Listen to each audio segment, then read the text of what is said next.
मेरा 15 साल का बेटा हर रात तकिए को गले लगा कर सोता। एक दिन अचानक मैंने तकिया उठा कर देखा तो मेरी तो चीख निकल गई, क्योंकि मेरा नाम नेहा है। हम मिडिल क्लास फैमिली के माता पिता भी अजीब सी सोच रखते हैं।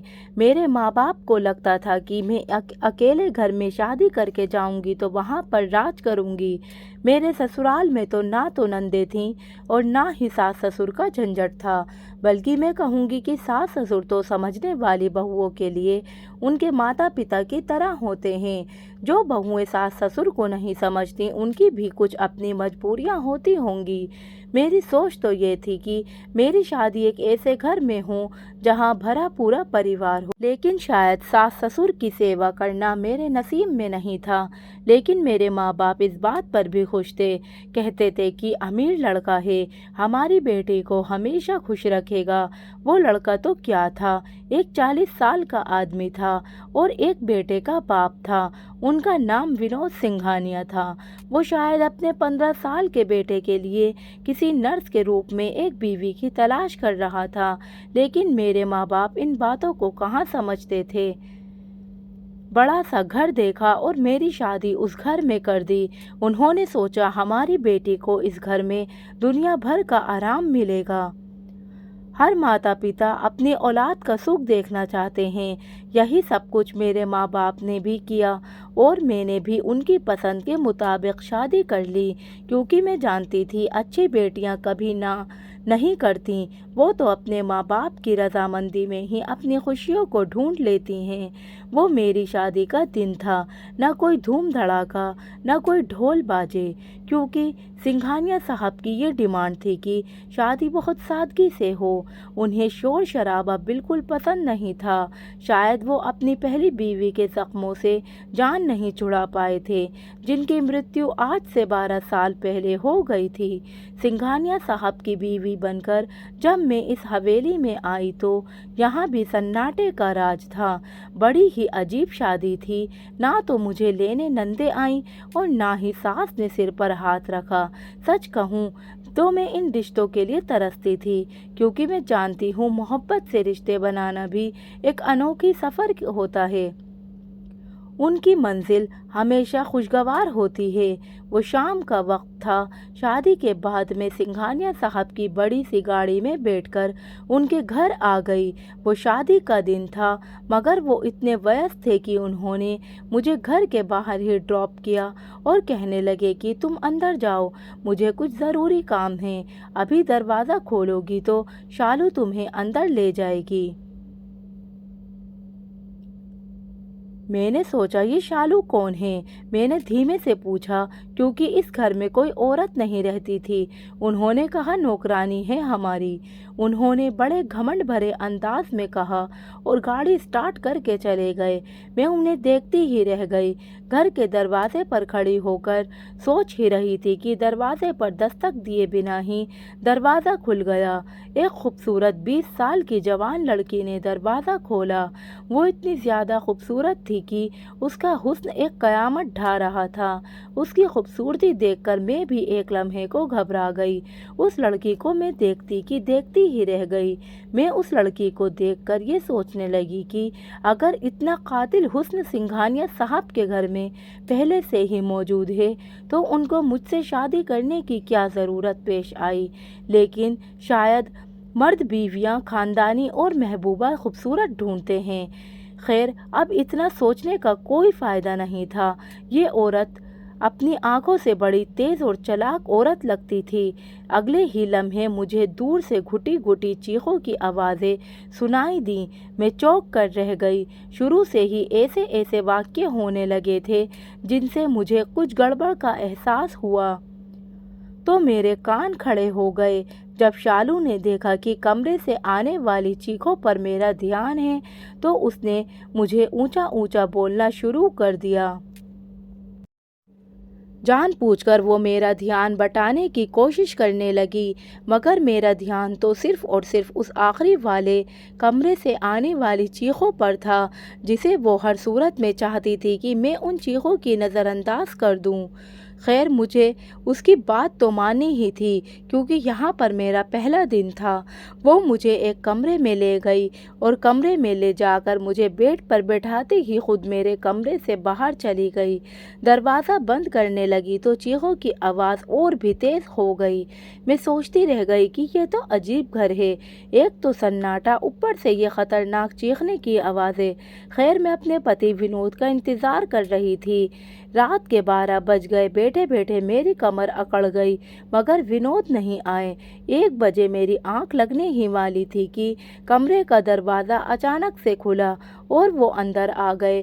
मेरे दिल में धड़कनों का शोर था और ना ही आंखों में कोई अरमान थे, क्योंकि यह तो एक अरेंज मैरिज थी और मुझे बस अपने माँ बाप के खातिर इस रिश्ते को निभाना था।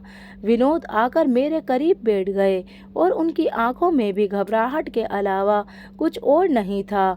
शायद उन्होंने भी इस उम्र में ये शादी अपने जज्बातों को उभारने के लिए नहीं की थी, बल्कि वजह तो कुछ और ही होगी। मैं दिल ही दिल में सोच रही थी कि वो मुझे अचानक बोले, मैं झूठ बोलने का आदी नहीं हूँ और ना ही तुमसे झूठे वादे करूँगा। मैं नहीं कहूँगा कि मैं तुमसे नफरत करूँगा, लेकिन मुझसे ज़्यादा उम्मीद मत रखना। मैंने ये शादी अपने बेटे के लिए की है। मेरा बेटा अजीब सी आदतों का शिकार है। तुम पढ़ लिखी हो, मुझे उम्मीद है कि तुम उसे संभाल लोगी। मैंने कहा, जी क्यों नहीं, आपका बेटा मेरी जिम्मेदारी है। मैंने पहली बार उसकी बात का जवाब दिया। वो खुश होकर कहने लगा, बस मुझे तुमसे इसी बात की उम्मीद थी। नेहा, पढ़ी लिखी लड़कियां वाकई बहुत अच्छी होती हैं। मेरा बेटा अजीब सी आदतों का शिकार है। जब देखो कमरे में सोता रहता है। रात के 8 बजे से लेकर सुबह के 12 बजे तक सोता रहता है और उसका ख्याल बस शालू ही रखती है। शालू हमारी पुरानी नौकरानी है, उस पर भी मैं ज़्यादा भरोसा नहीं कर सकता। इसलिए मैं अपने बेटे की संपूर्ण जिम्मेदारी तुम्हारे ऊपर सौंपना चाहता हूँ। विनोद ये बात बताकर चुप हो गए। मेरे दिमाग में शालू का चेहरा घूमने लगा। शालू इस घर की नौकरानी कहीं से नहीं लगती थी। उसके तो तेज तर्रार लहजे से लगता था कि वो घर की मालकिन है। मैंने ये बात विनोद से नहीं कही कि आते ही घर के मामलात में दखलंदाजी करना अच्छा नहीं लगता। मैंने चुप्पी बांध ली। मैंने सोच लिया था कि मैं विनोद के बेटे का ख्याल ज़रूर रखूँगी। वो उससे बेपनाह मोहब्बत करते हैं। उसकी मोहब्बत पाने का शायद तरीका भी यही था कि मैं उसके बेटे का ख्याल रखती। खैर, सुबह मेरी आँख खुली तो मेरे पति घर पर नहीं थे। पूरा कमरा खाली था। मैं बुझे मन से उठी। घर में अजीब सा सन्नाटा छाया हुआ था। मुझे अपने घर वालों की बहुत याद आ रही थी। अभी मैं बेड से उठी नहीं थी कि दरवाजे पर दस्तक हुई और पूछा कि आ जाऊं। मैंने कहा, आ जाओ। मेरे कहते ही शालू कमरे में अंदर हाजिर हुई। शालू के चेहरे पर नागवारी के आसार छाए हुए थे और मुझसे कहने लगी, बेबी जी, आप नाश्ता कमरे में करेंगी या मेज़ पर लगा दूं? मैंने कहा, मेज़ पर लगा दो। मैंने विनोद के बेटे के बारे में उससे पूछा तो वे कहने लगी, जी वो छोटे साहब तो सो रहे हैं। जब वो सोकर उठ जाते हैं उन्हें मैं खुद नाश्ता करवाती हूँ। शालू के लहजे में एक अजीब सी जिद और अकड़ थी, जैसे वो विनोद के बेटे से मुझे दूर रखना चाहती हो। मैंने कहा, ठीक है, तुम नाश्ता लगाओ, मैं आती हूँ। थोड़ी देर बाद मैं बाथरूम में नहाने चली गई। नहाकर जब मैं बाहर आई तो मुझे किसी के ऊंचा बोलने की आवाज़ आ रही थी। मैंने जल्दी से दुपट्टा लिया और बाल बांधती हुई बाहर आ गई। फिर अचानक से एकदम आवाज़ आनी बंद हो गई। शायद शालू ही किसी से बातें कर रही थी। आवाज़ें सुनते सुनते जब मैं किचन की तरफ आई तो मैंने देखा कि एक 15 साल का लड़का तरस खाए हुए खड़ा है। शालू उस बच्चे से हुक्म बता रही थी। मैंने उसकी ये हालत देखी तो मुझे बहुत ही हैरत हुई। लड़का भी डरा सहमा सा लग रहा था। मैंने पास जाकर उससे कहा, गुड मॉर्निंग बेटे, क्या नाम है आपका? उसने कहा, जी मेरा नाम हितेश है। उसने डरते डरते जवाब दिया, जैसे मैं उसे खा जाऊंगी। मैंने कहा, हितेश बेटे, आपको मुझसे डरने की कोई ज़रूरत नहीं है। मैं आ गई हूँ ना अब, मैं आपका बहुत ख्याल रखूंगी। मैंने उसकी पेट थपथपाते हुए कहा। वो अजीब सी नज़रों से मुझे देखने लगा। मैंने उससे कोई अनोखी बात कह दी हो। उसने कहा, सच क्या आप मेरा ख्याल रखेंगी? उसने मेरी तरफ हैरानी से देखते हुए कहा। मैंने कहा, हाँ, क्यों नहीं, तुम प्यारे बच्चे हो, मैं आपकी बहुत बात मानूंगी। मैं उसे प्यार से देखने लगी तो वाकई बहुत मासूम बच्चा था। फिर शालू के ना चाहते हुए भी हमने टेबल पर बैठकर एक साथ नाश्ता किया। वो मेरे साथ बात करने से काफ़ी हल्का फुल्का नज़र आ रहा था, लेकिन मैंने हितेश से उन थोड़ी बहुत बातों में अंदाज़ा लगा लिया था कि हितेश की इन हरकतों के पीछे कहीं न कहीं शालू का हाथ ज़रूर है, मगर वो तेज़ औरत पकड़ी नहीं जाती थी। मुझे इस बात का राज जानना था। मैंने धीरे धीरे हितेश के कमरे में आना जाना शुरू कर दिया, मगर मैं हमेशा ये बात चेक करती थी कि मेरे जाते ही वो दौड़कर बेड के पीछे तकिए में छुप जाता था, जैसे बेड के पीछे उसका ख़जाना दबा हो। ये बात मैंने एक बार नहीं कई बार जाने के बाद ही नोटिस की थी, और यकीनन हितेश के पास ज़रूर कोई ऐसा राज था जिसे वो मुझे बताना नहीं चाहता था। खैर, अब मैं शालू और हितेश पर नज़र रखने लगी। मैं चाहती थी कि मैं इस मामले की तह तक जाऊं और सच साबित करके रहूं, ताकि मैं सिंघानिया साहब के सामने शर्मिंदगी ना हो सकूं। दिन ब दिन गुजरते हुए मुझे अंदाज़ा होता जा रहा था कि शालू का रवैया मेरे साथ सख्त होता जा रहा था। अब मैं कोशिश करती कि मैं हितेश के सामने रहूं और वो मेरे सामने रहे, क्योंकि उसके स्कूल की सर्दियों की छुट्टियां चल रही थी। स्कूल आना जाना भी नहीं होता था। मैंने नोट किया, हितेश मेरे आने से खिला खिला रहता है। उसकी ज़िंदगी काफ़ी हद तक बदल गई थी। इस बात से सिंघानिया साहब भी बहुत खुश थे, मगर एक दिन मुझे अपने मायके जाना पड़ा। उस दिन हितेश बहुत परेशान लग रहा था। काफ़ी दिनों के बाद मैं अपने मायके गई थी। वहाँ से 2-3 दिन के बाद जब मैं घर वापस आई, वहाँ से वापसी पर मैंने देखा कि हितेश का चेहरा पहले से काफ़ी उतरा हुआ था। वो बहुत परेशान लग रहा था। मैंने उससे काफ़ी बार पूछा क्या बात है, मगर उसने मुझे इस बात का कोई जवाब नहीं दिया। मैं थकी हुई थी, इस वजह से आराम करने के लिए अपने कमरे में जाकर लेट गई। थोड़ी देर बाद उठी तो बाहर किसी की हलचल नहीं थी। अजीब सा सन्नाटा था। मुझे किसी गड़बड़ी का एहसास हुआ। मैं फौरन हितेश के कमरे की तरफ गई। मुझे ये सब देखकर बहुत हैरत हुई और बहुत गुस्सा भी आया कि उसके कमरे का दरवाज़ा अंदर से बंद था। एक 15 साल के बच्चे का अंदर से कमरा बंद करने का कोई मतलब नहीं बनता। मैंने सब तरफ ध्यान से देखा तो हितेश के कमरे की एक खिड़की खुली हुई थी। खिड़की के अंदर कमरे का मंजर साफ देखा जा सकता था। उस वक्त मेरा शक यकीन में बदल गया जब हितेश के सामने शालू खड़ी उस पर चिल्ला रही थी। हितेश डरा सहमा तकिए के पास ही बैठा हुआ था। बाहर तक उसकी आवाज़ें नहीं आ रही थीं, लेकिन शालू के तेवर बता रहे थे कि उसे हितेश पर सख्त गुस्सा है। हितेश उसके सामने भीगी बिल्ली बना हुआ था। मुझे हितेश पर गुस्सा भी आ रहा था कि वो एक लड़का होकर इस नौकरानी के सामने आखिर इस कदर मजबूर क्यों है।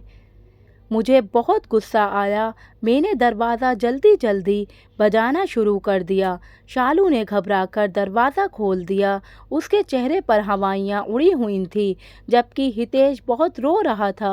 उसकी हालत काफ़ी परेशानी वाली लग रही थी। उसके हाथ कँपकँपा रहे थे। मैंने शालू को हुंकार निगाह से देखा और वहाँ से दफ़ा हो जाने का हुक्म दिया। फिर मैं हितेश के कमरे में अंदर चली गई। मैंने देखा हितेश की आंखों में आंसू थे। वो बहुत परेशान नज़र आ रहा था। उस वक्त वह बहुत मासूम और बेबस लग रहा था। मैंने कहा, क्या हुआ बेटे, तुम इतना परेशान क्यों हो?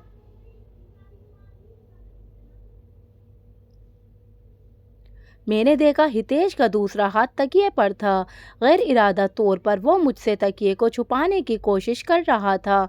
मेरा दिमाग दौड़ने लगा और मैंने सोचा कि आखिर इस तकिए में ऐसा क्या है जो हितेश उसके पास भी किसी को नहीं भटकने देते। मैंने कहा, इधर आओ, मेरे पास आओ।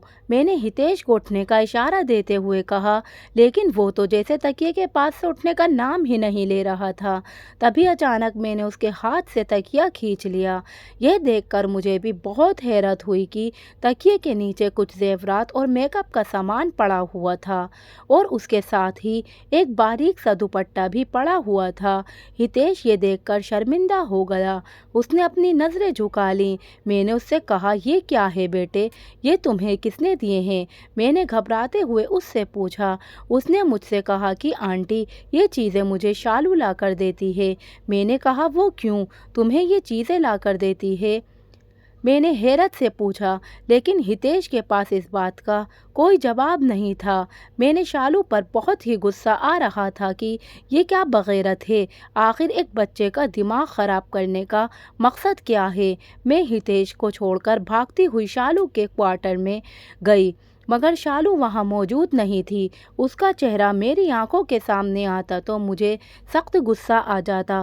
खैर, उसने कहाँ जाना था। मैं शालू का इंतज़ार करने लगी। पूरे मोहल्ले में छान मारा, लेकिन शालू कहीं भी नहीं मिली। फिर आखिर में मैं थक हार कर बैठ गई, मगर मेरा गुस्सा आसमान को छू रहा था। मैं सोच भी नहीं सकती थी कि शालू इस कदर के घिनौने खेल खेल सकती है। मैं शालू से हमेशा नफ़रत ही करती रहती थी।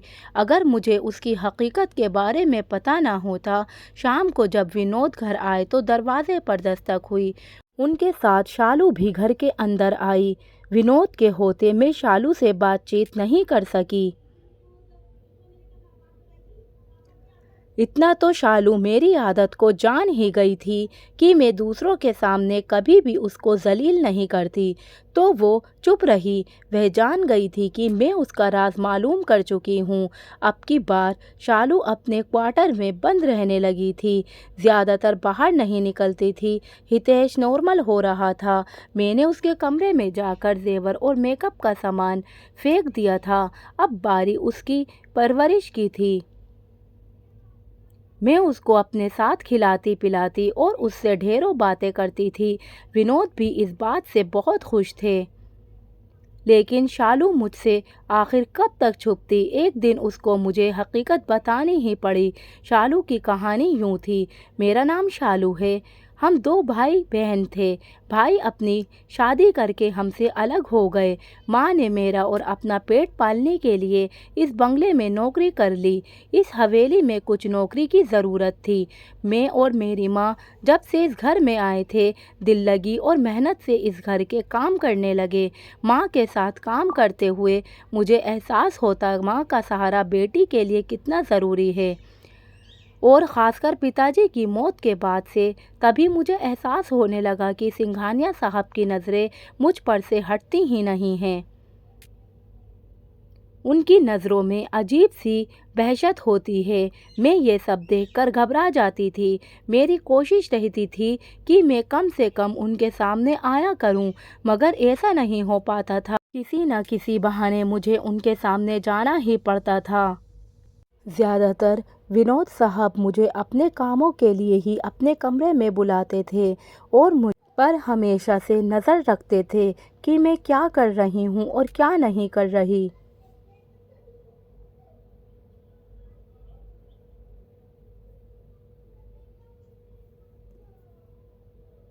जिस बात का मुझे डर था, विनोद साहब ने फिर एक और नया तरीका अपनाया।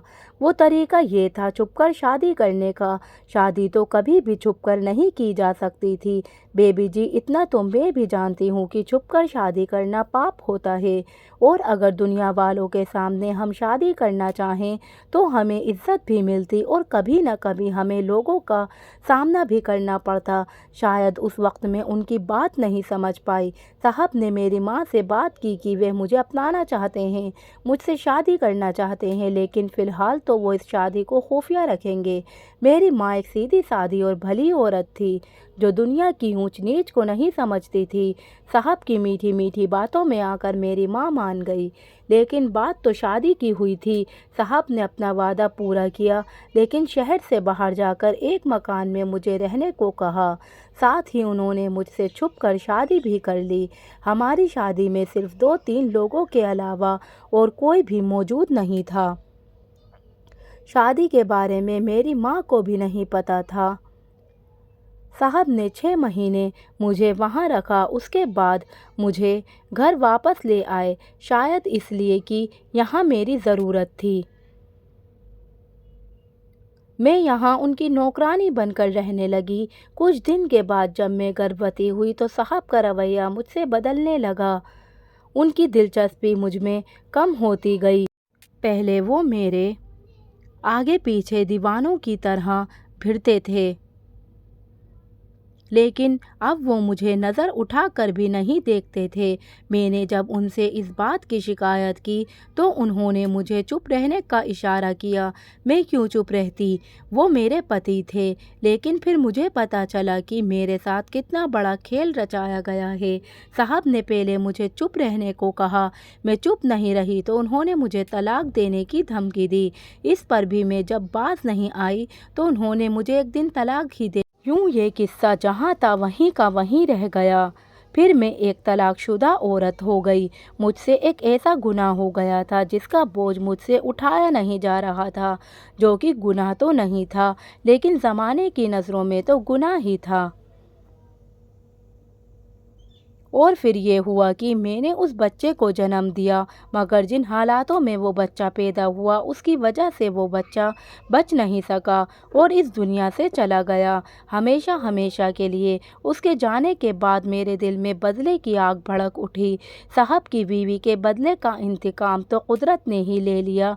वो तो खुद ही इस दुनिया से चली गई, लेकिन उनके पीछे एक निशानी साहब की और उनकी मोहब्बत की छोड़ गई। मैं विनोद साहब के बेटे को देखती हूँ तो मुझे उन्हीं की झलक उनमें नज़र आती है। मैं नहीं चाहती बड़ा होकर वो भी औरतों की इज्जत ख़राब करे, इसलिए मैं उसको औरत बनाना चाहती हूँ। मैं चाहती हूँ वो डरपोक बने, मैं चाहती हूँ वो बहादुर ना बने, उसमें इतनी ज़रूरत ना हो कि वो किसी की इज्जत से खेल सके। आप ही बताओ बीबी जी, मैं क्या गलत कर रही हूँ? उसको चूड़ियों और जेवर लाकर देती हूँ ताकि वो उन्हें पहने और एक औरत की तरह अपना रवैया बदल ले। ये बात तो मैंने आपको साफ तरीके से बता दी, लेकिन जिस हिसाब से मुझे शालू ने बात कही, मुझे तो वो पूरे तरीके से डिप्रेशन की शिकार लगी। वो जहनी मरीज़ बन चुकी थी और जाहिर है होती भी क्यों नहीं। उसकी ज़िंदगी में इतने सदमे जो आए थे, मैंने इस बात का जिक्र विनोद से किए बिना ही उसका इलाज शुरू कर दिया, क्योंकि मैं शालू के पागलपन और उसके दिमागी बीमारी के बारे में अच्छे से समझ चुकी थी। विनोद की गलती को मैंने राजफाश होने से पहले ही माफ़ कर दिया और कुछ ही दिनों बाद शालू बिल्कुल अच्छे तरीके से ठीक हो गई और मैंने उसका किसी अच्छे घर से रिश्ता देखकर शादी कर दी और मेरा बेटा हितेश भी नॉर्मल हो गया और हम तीनों ही हंसी खुशी अपनी ज़िंदगी में बहुत खुश हैं। तो इस कहानी के बारे में आपकी क्या राय है, कमेंट करके ज़रूर बताइएगा। दोस्तों, कहानी अच्छी लगी हो तो हमारे चैनल को सब्सक्राइब ज़रूर करें। धन्यवाद।